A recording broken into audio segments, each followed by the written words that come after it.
Уважаемые организаторы первого Всемирного форума, уважаемые участники, дорогие сказители, я всех искренне приветствую и хочу передать самые теплые искренние приветствия и самые добрые пожелания от хакасского народа, кыргызскому народу. Хочу поблагодарить организаторов за приглашение на это мероприятие и в знак благодарности Национальной академии Манас хочу подарить золотое слово хакасов.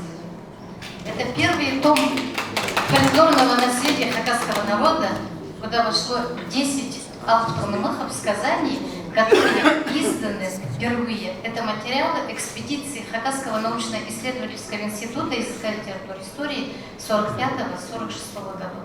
Это издается впервые. И наш институт с прошлого года запланировал издание серии фольклорного наследия хакасского народа, куда войдет 10 томов. То есть у нас неизданных сказаний еще в рукописном фонде на 10 томов, примерно вот таких изданий. Это первый том. Я хочу вручить дорогому, уважаемому Талантылу Аламбековичу.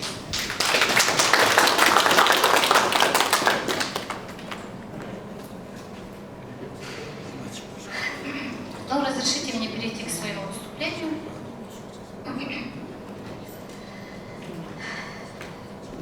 Конечно, волнительно сегодня говорить, переосмысливать наше наследие. И когда мы возвращаемся к обсуждению вопросов по сохранению традиционной культуры наших народов, это всегда трепетно, это всегда волнительно, и всегда мы думаем, как бы нам не сделать каких-то ошибок. Также, я думаю, каждый об этом думает, как нам поступить в той или иной ситуации, чтобы сохранить нам наши традиционные культуры. Традиционная культура любого народа отражает его многовековую сложную историю, его мировоззрение, его думы и чаяния. Сегодня, в век цифровых технологий, важно эффективно сохранять, развивать и использовать в воспитании подрастающего поколения самые значимые для наших народов ценности, закрепленные в традиционной культуре. Высочайшим достижением тюрко-монгольских народов является их эпос, сохраненный и доведенный до наших дней сказителями. По мнению многих ученых, традиционная культура и эпос, в частности, непременно является потенциальной основой духовного развития общества. Философия народа, сохранявшаяся в фольклоре, народных традициях, эффективное воспитание трудолюбивой, творческой, успешной личности, обладающей чувством справедливости, взаимопомощи и всех других качеств, которые несут в себе здоровые и нравственные основы человека.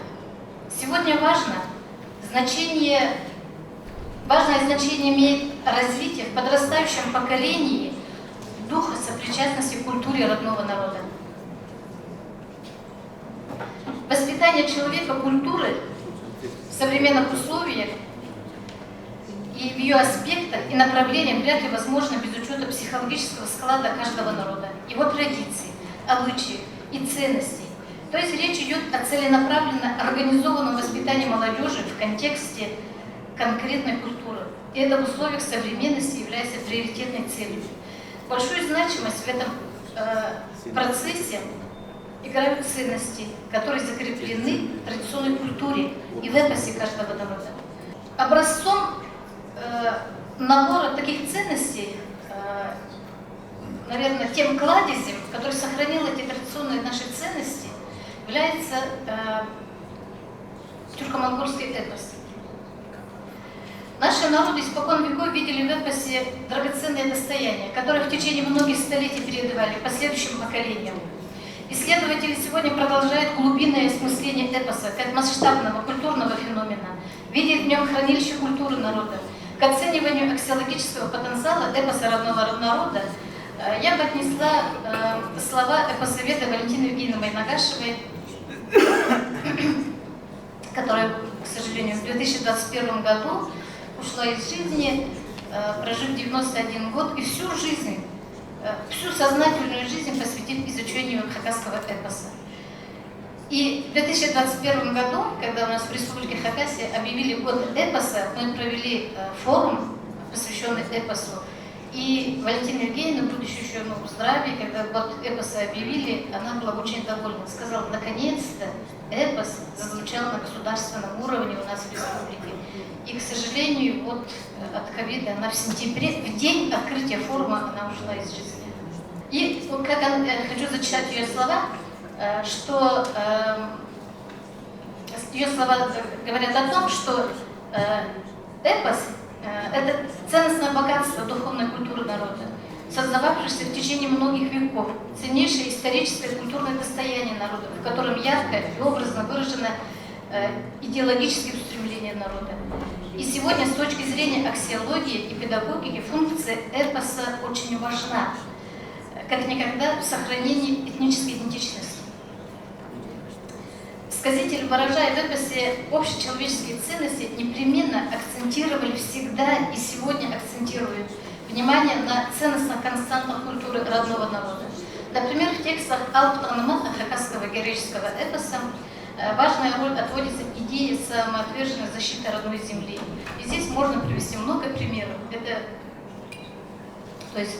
Привести много примеров текста эпосов, где практически нет ни одного эпоса, в котором бы не говорилось именно о самоотверженной защите своего чурта, своих владений, да, своей земли.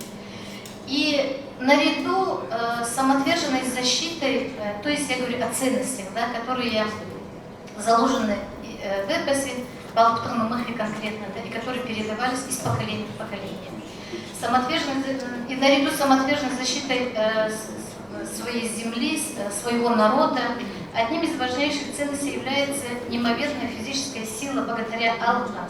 Богатыря, сила, которая сочетается с его высоким духом. И сказители таких богатырей назвали Изебишохалфтар, то есть это могучий богатырь, бессмертный богатырь. И наши исследователи эту характеристику богатырей перенесли именно как качество самих сказителей. Изебишохалфтар. И немногие сказители удостаивались этого, да, Изебишох Хайже. Сказители – это люди, на протяжении столетий формировали менталитет народа. Об этом тоже Валентина Евгеньевна Майнакашева отмечает. И сегодня сказители продолжают нести эту важную функцию. Это высокий долг. Помнить, почитать предков и уверенно смотреть в будущее. И я считаю, что международная организация сказителей, она сегодня актуальна как никогда. Об этом мы с Талантылом Аламбековичем уже говорили много лет назад. Да? Я думаю, наверное, с первых дней знакомства, когда в 2011 году Талантыл Аламбекович зашел в наш институт, и совершенно случайно на вахте института стояла я, понимаете? И мы так познакомились, и он в этот день в нашей библиотеке исполнил отрывок Манаса, и честно, к моему удивлению, я первый раз слышала исполнение Манаса в тот день, и мои коллеги в том числе.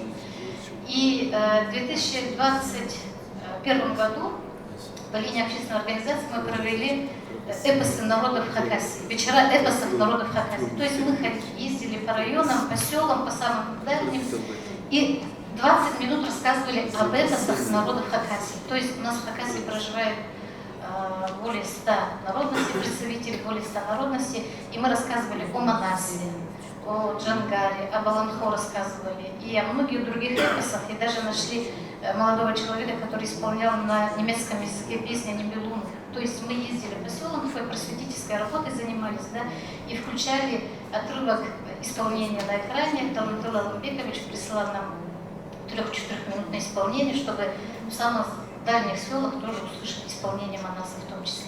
И, конечно, у многих было удивление, что они не знали, что эпос является высочайшим творением и высочайшим творением культуры наших народов. И с удовольствием это все воспринимали и, скажем, благодарили нас за это, что первый раз они услышали именно, скажем, таких понятиях, как сказитель, как сказители разных народов, эпосов, да, то есть мы некоторые на храме демонстрировали прямо сами издания, какие величайшие творения, переведенные на русский язык, вот эти все издания Академии наук, Сибирского отделения Академии наук. То есть людям это очень показалось ну, каким-то таким процессом, что они для себя что-то, какой-то новый мир открыли. Да? И поэтому я считаю, что именно популяризация эпоса сегодня важна как никогда. И международная организация сказителей, о котором, я думаю, сегодня, завтра мы будем говорить, и думаем уже на протяжении нескольких лет, это откроет для нас новые возможности. То есть для нас, я имею в виду для наших народов, для сказителей. И перед сказителями должны открыться, потому что сказители – это хранители духовных ценностей. А если перед сказителями откроются какие-то новые возможности, это откроются возможности перед нашими народами в целом. Да? И это даст нам возможность в единении сохранять каждому народу свою культурную идентичность. И очень важно, я считаю, что сегодня именно вот этот аспект использовать именно воспитание и образование. И, наверное, международная организация, которую мы, я уверена, создадим, да, Талант Балмикович, и может оказывать именно такое духовное влияние на процесс образования в целом наших стран, наших регионов. И я думаю, тогда у нас определенные цели будут достигнуты, когда мы сможем полученные от наших старших, скажем, сказителей, от представителей наших народов, если мы передадим грядущим поколениям, то значит мы не зря жили на этой земле. Спасибо. Спасибо.